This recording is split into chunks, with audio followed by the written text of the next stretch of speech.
Thank you, Pat, for that introduction. And it's pretty amazing. Pretty amazing. It was just back in January when we were together at the White House with Senator Brown and Senator Portman announcing this historic investment.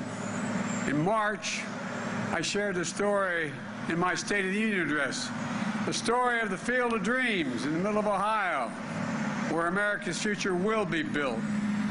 In August, we were back at the White House as I signed the CHIPS and Science Act, one of the most significant science and technology investments in our history. And now, in September, Gov, we're here breaking ground. And thanks for the passport to get to the state, Gov. Appreciate it. All in 9 months in America. I want to thank Sherrod Brown for his relentless work, especially making sure that labor is in on this deal. And Pat just mentioned what Sherrod makes clear. It's time to bury the label Rust Belt and call it, as Pat said, the Silicon Heartland. That's what's happening in these 1,000 acres. I want to thank Rob Portman for being the gentleman and decent man that he is, and for showing that Democrats and Republicans can work together to get big things done for our country. I really mean it. I'm trying to find where he's sitting, but he's a good man. Thank you. You're leaving a hell of a legacy as you leave what you're doing as a consequence of you, in large part. And thanks to the Bipartisan Group of Ohio congressional delegation here today. Tim Ryan, thank you for your leadership, always representing the interests of working people. Thank you, Congressman Joyce Beatty. And, I don't think we could have gotten the infrastructure bill done without Joyce. She was the final capstone. I thought we all thought it was hanging in the balance there. But I don't know what you did that last 4 hours, but whatever you did, you got it done. And Dave Joyce, Anthony Gonzalez, Mike Carey, Tony Balderson for the work in the House. We're also joined by congressional leaders from around the country who fought so hard for this bill. Eddie Bernice Johnson, chair of the House Science Committee. Eddie, this whole bill wouldn't have gotten done without you. It really wouldn't have. We're also joined by Congressman Ro Khanna. Ro is a tireless champion for American innovation and seeing that workers are part of the deal. While she couldn't be here, Maria Cantwell also deserves a lot of credit. She's chair of the Senate Commerce Committee from the state of Washington. Maria was tireless in getting this bill through the Senate. And again, Mike, I want to thank you for your work on this project as well. And I especially want to thank the labor leaders here. My dear friend Lonnie Stevens of the IBW, Tim Berger, the president of AFL-CIO, Brent Booker, treasurer of National Building Trades, Mike Kinsley, president of Ohio Building Trades. You know, it's fitting to break ground for America's future here in Ohio. Think about it. There's kind of a tradition here. The Wright brothers, Neil Armstrong, John Glenn, they defined America's spirit, a spirit of daring and innovation. Pat Chase laid out Intel's vision that builds on that legacy. A brand new $20 billion campus, 7,000 construction jobs, union construction jobs, 3,000 full-time jobs that will pay an average of $135,000 a year, and not all of them will require a college degree once these facilities are built. And here's a critical piece. Intel is using a project labor agreement for this investment. For the folks at home, these are agreements that contractors, subcontractors, and unions put in place before construction begins. They ensure major projects are handled by well-trained, well-prepared, highly skilled workers. They resolve disputes ahead of time, ensuring safer work sites, avoiding disruptions and work stoppages that can cause extensive delays and down the line. These agreements make sure construction is top-notch and projects are on time, on task, and on budget. Back in February, I signed an executive order to make sure federal construction projects use these project labor agreements.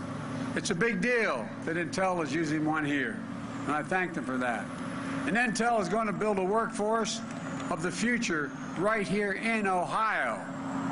As you already heard, Intel committed $50 million to partner with community colleges and universities like Ohio State University, including Central State University, the only historically black university in Ohio. to build a pipeline for students in the semiconductor industry. The director of National Science Foundation is here, Dr. Ponch. He's here, and IF and Intel are going to invest $50 million each to support these kinds of partnerships. Folks, at home, you may be wondering, why is this such a big deal for manufacturing? Something so small in size as a fingerprint, as a semiconductor. Well, semiconductors are small computers that power everyday lives: smartphones, cars, washing machines, hospital equipment, internet, electric grid, and so much more, including our national security. And here's the deal. America invented this chip. America invented it. It powered NASA's moon mission. Federal investment helped bring down the cost of making these chips, creating a market and an entire industry. As a result, over 30 years ago, America had more than 30% of the global chip production. Then something happened. American manufacturing, the backbone of our economy, got hollowed out. Companies moved jobs overseas, especially from the industrial Midwest. And as a result, today we're down to producing barely 10% of the world's chips, despite leading in chip research and design. And as we saw during the pandemic, when factories that make these chips shut down, the global economy comes to a halt, driving up costs for families and everyone, not just here, but around the world. In fact, 1/3 of the core inflation last year was due to higher prices of automobiles because of the shortage of the semiconductors needed to build those automobiles. Folks, we need to make these chips right here in America to bring down everyday costs and create good jobs. Don't take my word for it. You heard Pat. Listen to the business leaders across this country. They're making decisions right now about where to invest and produce these chips. China, Japan, South Korea, European Union, all these places are investing tens of billions of dollars to attract chip manufacturers to their countries. But industry leaders are choosing us, the United States, because they see America's back and America's leading the way. Folks, since I took office, our economy has created nearly 10 million new jobs, more than 668,000 manufacturing jobs. Proof, a point that made in Ohio and made in America is no longer just a slogan. It's happening. It's a reality today, and it's just beginning. Because I signed into law the CHIPS and Science Act, we're accelerating the progress. This new law makes historic investments for companies to build advanced manufacturing facilities here in America. Since I signed the CHIPS and Science Act, it's already started happening. The American company Micron announced it's going to invest $40 billion in the next 10 years to build factories, special chips called memory chips that store information on your smartphones. That's going to create 40,000 good-paying jobs and increase America's share of the memory chip market 500%. Two other companies, Global Foundries and Qualcomm, announced a $4 billion partnership to produce chips in America that would otherwise have been made overseas. Qualcomm is one of the world's largest designers of chips and planning to boost production by up to 50% over the next 5 years. Today, in North Carolina, Wolfspeed is investing $5 billion to make chip devices for electric vehicles that are going to create 1,800 good-paying jobs over 5 years.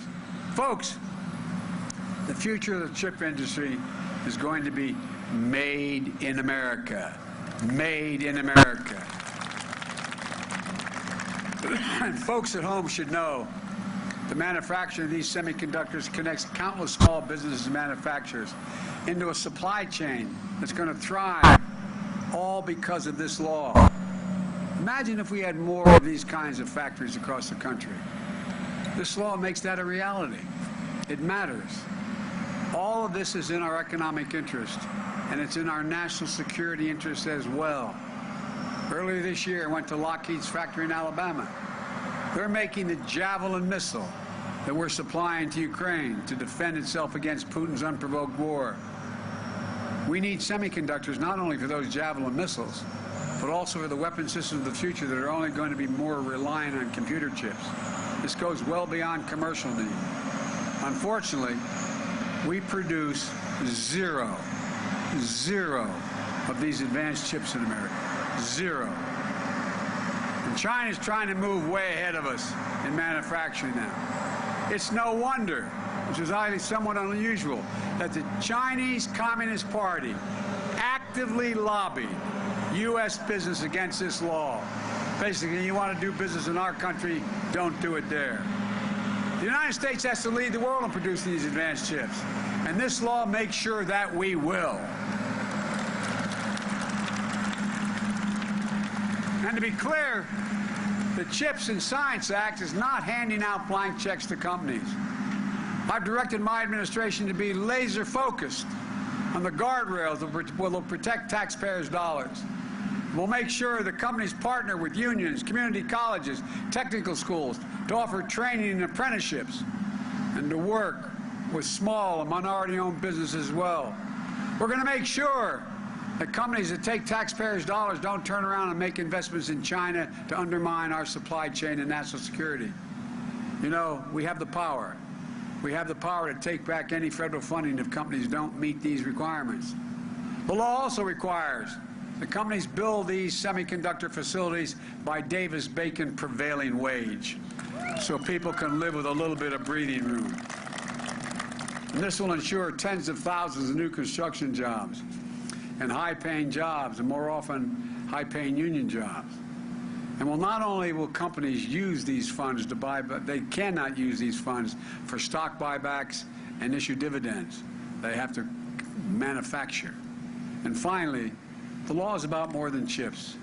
It's about science as well. You know, decades ago, the United States of America invested 2% of its gross domestic product, 2%, in research and development. We led in everything. We created everything from internet to GPS. Today, we invest somewhere between 7/10 but less than 1% in research and development. The United States of America. We used to rank #1 in the world in research and development.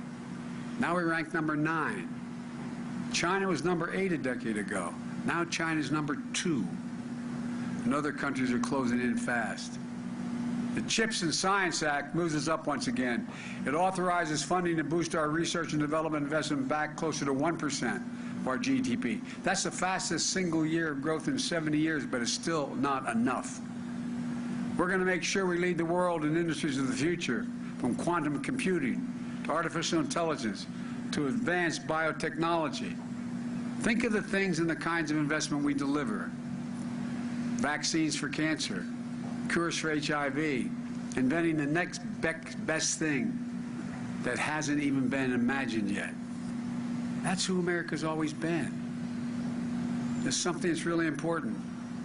We're going to make sure that any company that uses federal funding for research and development to invent new technologies will have to make that technology here in America. And that means we will invent it in America and make it in America. And we're going to make sure we include all of America.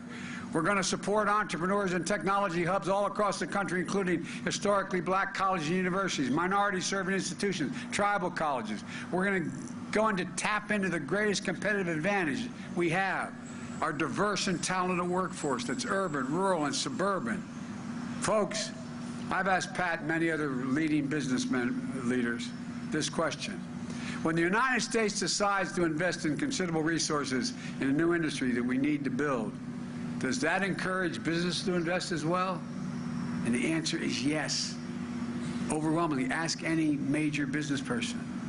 Because they say if we think it's worth investing in, and we're putting tax dollars into it, it has an increased possibility of being usable and workable. Federal investments attracts private investment. It creates jobs.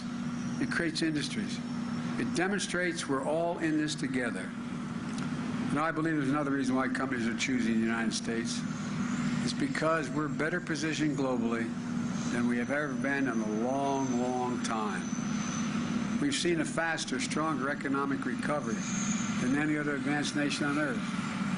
I met with one of the leading companies, research companies in South Korea. I asked why they're going to invest billions of dollars in the United States. He said, because you're the most secure nation in the world. We know if we invest, it will be secure. And secondly, this surprised me, you have the best workforce in the world. Folks, and we have the best universities in the world. Dynamic venture capitalist system, a rule of law that protects international property. And thanks to the infrastructure law that I signed with the help of many of the members who are here today, that means better roads, bridges, ports, airports, clean water, high-speed internet for every American. That's going to create millions of jobs all by itself. This is a game changer. Let me close with this. This is about our economic security. It's about our national security. It's about good paying union jobs you can raise a family on, as my dad was saying, have a little bit of breathing room. Jobs now. Jobs for the future. Jobs in every part of the country. We're not going to leave a part behind. There's no need to not develop the whole country. Jobs that show the industrial Midwest is back. The industrial Midwest is back. And that's what you'll see in this field of dreams. PhD engineers and scientists alongside community college graduates, skilled craftsmen, men and women, people of all ages, races, and backgrounds with advanced degrees or no degrees, working side by side doing the most sophisticated manufacturing that's ever been done. Pat was explaining to me what these are going to look like. Correct me if I'm wrong, Pat, but I was impressed. You're going to dig down 60 feet, 10 football fields long. You're going to make that all cement. You're going to use that as basis to build on, because you need security, you need stability for what you have on top, and you're going to build up stories beyond. I mean, this is incredible. Making a tiny computer chip, the size of a fingertip. They're showing what we've always believed. And I want to emphasize this, and I'll get out of your hair. And I mean this. You've heard me say this for a long time. There is nothing, I mean this from the bottom of my heart, there is nothing, not a single thing beyond our capacity as a nation if we do it together as the United States of America. And that's what we're going to do. This is an inflection point. Everything. We're going to look back on this period 20 years from now and say that's when it began to change. God bless you all, and may God protect our troops. Thank you, thank you, thank you. And Pat, thank you.